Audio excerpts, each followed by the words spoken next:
안녕하세요. 풋볼 매거진 골 배성재입니다. 안녕하세요. 주시은입니다. 네, 이번 주 새벽에 축구 보신 분들은 두 개의 기적적인 경기를 목도하셨을 겁니다. 유럽 챔피언스리그 4강 2차전에서 리버풀과 토트넘이 극적으로 결승 진출을 이뤄냈는데요. 4강 1차전에서 정말 위기에 몰렸던 두 팀이 극복을 하고 결승에 진출하는 거 보면서 또 감동하신 축구 팬들이 정말 많았을 겁니다. 새벽에 잠을 포기하고 경기를 본 분들이 정말 승자가 됐고요. 네. 이거를 놓친 분들, 라이브를 놓친 분들은 정말 패자라고 할 수 있겠는데요. 네, 저도 아쉽게도 패자여서 하이라이트로 복습하고 왔습니다. 그래요? 네. 이 실망인데요. 알겠습니다. 네, 그래서 저희가 그 분위기에 힘입어서 의상도 이렇게 맞춰 입고 나왔잖아요. 예. 저는 리버풀을, 배 아나운서는 토트넘을 이렇게 맞춰서 입고 나왔습니다. 그렇습니다. 보니까 팬이 아니라 그냥 구단주 같은 느낌이 좀 네, 들어서. 되게 부자 같아요. 네, 둘 중에 하나 구단을 그냥 사고 싶습니다. 네, 예. 맞습니다. 아무튼 이 분위기 정말 끝까지 이어졌으면 좋겠고요. 잠을 포기하고 인간의 한계에 도전하고 있는 박문성 해설위원과 오늘 함께하겠습니다. 네. 네, 안녕하세요. 일어나셨습니까? 네네. 근데 뭐 두 경기를 연달아서 멋진 경기를 봐가지고 좋긴 한데 네. 힘드네요. 그러니까요. 많이 힘들어 보이십니다. 힘들어요. 저희 멘트 할 때 눈 감고 주무시고 계시던데. 아닙니다. 굉장히 집중하고 있었습니다. 네. 알겠습니다. 자, 리버풀도 기적적으로 그리고 토트넘도 기적적으로 결승에 진출했는데 두 경기 중에 뭐가 더 기적이라고 볼 수 있을까요? 뭘 갑자기 그런 걸 또 물어봐요. 네.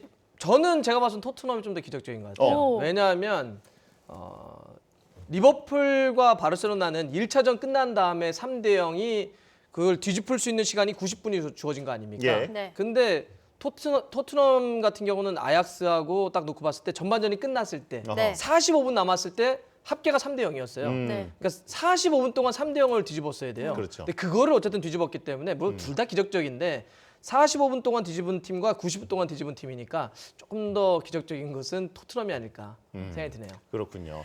네. 전체적으로 저희가 지금 눈이 풀려 있고 네, 자꾸 코가 꼬이시는 것 조금 같은데요. 횡설수설해도 이해를 부탁드리겠습니다. 네, 아무튼 그 라이브로 안 본 벌칙으로 네. 주신 아나운서 오늘 품맥골 끝날 때 슈퍼손 댄스를 보여드릴 테니까 끝까지 여러분 잠을 포기하시기 바랍니다.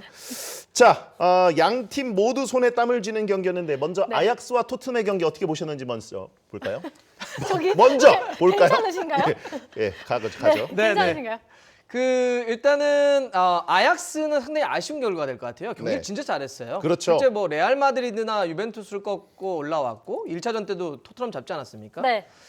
데리히트는 정말 잘하더라고요. 예. 대용 이런 선수들은 정말 잘하고 뭐 타디치라든지 블린트 같은 경험치도 좀 들어왔는데 문제는 확실히 조금 그 앞서고 있을 때 경기 운영을 좀 더 노련하게 했어야 돼요. 시간도 좀 끌고 네. 약간 좀 사실은 좀 더티하게 했어도 되는데 너무나 순수하고 착하게 했습니다. 그 흐름을 역시 토트넘 놓치지 않았어요. 저는 토트넘 특히 이번에 그 역전은 포체티노 감독 대단했다고 생각하는데 네. 후반전에 사실 실선수가 없었잖아요. 라멜라라든지 요렌테밖에 없었는데 두 선수를 투입을 하면서 경기 흐름을 완전히 바꿔냈고 이거 루카스 모우라는 인생 경기가 네. 아닐까 싶은데 예. 포체티노 감독이 판을 바꿨고 그 판 위에서 경기를 뒤집은 것도 루카스 모우라기 때문에 후반전에 정말 이 두 명의 어떤 활약이 대단했다고 볼 수 있습니다. 네. 근데 또 손흥민 선수는 1차전에 나오지 못했는데 이날엔 또 선발 출전해서 공격수로 활약했죠.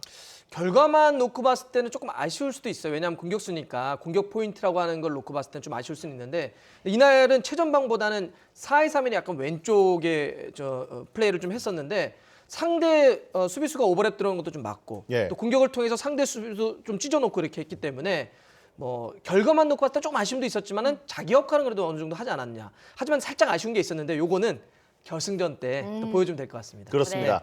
손흥민 선수는 이제 박지성 선수 이후에 8년 만에 UEFA 챔피언스리그 결승 무대를 밟게 되는 한국인 선수가 될 것 같은데요. 네. 박지성 선수가 11 시즌에 맨체스터 유나이티드 소속으로 바르셀로나와 대결을 했던 그 장면이 눈에 선한데 벌써 8년이 흘렀습니다. 손흥민 선수 정말 응원하겠습니다. 네, 이번에는 리버풀 이야기입니다. 이 네. 경기도 모두들 리버풀의 결승 진출이 어려울 거다 이렇게 예상을 했었잖아요. 우리 박 의원님도 그렇게 예상했었죠. 이 경기는 저만 그런 게 아니라 사실 박 의원님만 그런 것처럼. 이제 클럽 감독도 무슨 얘기를 했냐면 경기 끝난 다음에 선수 시절 때도 유명했잖아요. 예. 그 지도자로도 아주 클럽 감독 유명한데 자기가 그렇게 선수와 지도자로서 수많은 축구 경기를 봤고 혹은 출전을 했지만 자기도 이런 경기는 처음 봤다. 예. 싶을 정도로 사실 상대가 누구였냐면 바르셀로나였습니다. 바르셀로나라고 하는 그런 강팀을 상대로 해서 리버풀은 홈 경기긴 했지만은 살라, 피르미누 이 두 선수가 나오질 못했죠. 그런 상태도 뒤집었고 저는 이렇게 봐요. 이 경기를 무슨 뭐 전술적으로 분석할 수도 있겠고 다른 거로 많은 걸 분석할 수가 있겠지만 살라가 입고 나왔던 옷 있잖아요. 뛰지 못했는데 결코 포기하지 않는다. 사실 이 경기가 1차전 3대0으로 끝났을 때 이미 주위에서는 안 돼. 이건 좀 어려워라고 했을 때 리버풀 선수단은 포기하지 않았던 거죠. 네. 경기에 하지 못했던 살라도 포기하지 않았던 이런 어떤 경기에 대한 갈망, 승리에 대한 어떤 열정이 만들어놓은 어떤 승부가 아니냐. 정말 대단했던 승부였습니다. 그렇습니다. 아, 정말 상대가 메시가 있는 바르셀로나였기 때문에 네. 우승의 기세가 엄청 높았던 팀인데도 그걸 뒤집은 리버풀 정말 대단했었고요. 과연 두 팀 중에 어떤 팀이 이기게 될지 예측을 한번 아, 저요? 해보시죠. 네, 중요합니다. 아니 뭐 저는 그냥 이런 거는 간단해요. 네. 예, 여러분 뭐 원하시는 답을 해드리면 되는 거 아닙니까? 뭐죠? 리버풀이 이길 거고요. 손흥민은 골 못 넣을 겁니다. 그럼 되는 거죠. 네. 네, 네. 이게 맞아도 약간 이상할 것 같아요. 그러니까요. 그렇죠. 아니 그렇게 받으시면 안 되죠. 네. 너무 진지하잖아요. 네, 무덤을 파드렸고요. 네. 주신 아나운서는 어디 보세요? 저는 토트넘 우승을 보겠습니다. 왜요? 아, 그래도 또 손흥민 선수가 뛰고 있는 토트넘이 우승하면 아주 좋을 것 같습니다. 그렇군요. 네. 아, 저는 개인적으로는 이제 리버풀이 네. 우승을 하면 좋지 않을까 뭐 이런 생각도 하고 있는데 네. 왜냐하면 리버풀이 리그에서 우승을 하지 않고 네. 챔스에서 우승을 해서 리버풀 리그 우승과 제 결혼 뭐 이런 네. 거 비교하는 분들 있잖아요. 네. 아하. 네, 챔피언스리그라도 가져가기를 또 바라는 마음이고 또 역시. 손흥민 선수도 맹활약했으면 좋겠습니다. 네. 무엇보다 저희가 좀 중계하고 싶네요. 네. 예. 이번에 가능- 마드리드죠. 사주세요. 예. 얼마면 되죠? 중계권이? 자, 다음으로 가볼까요?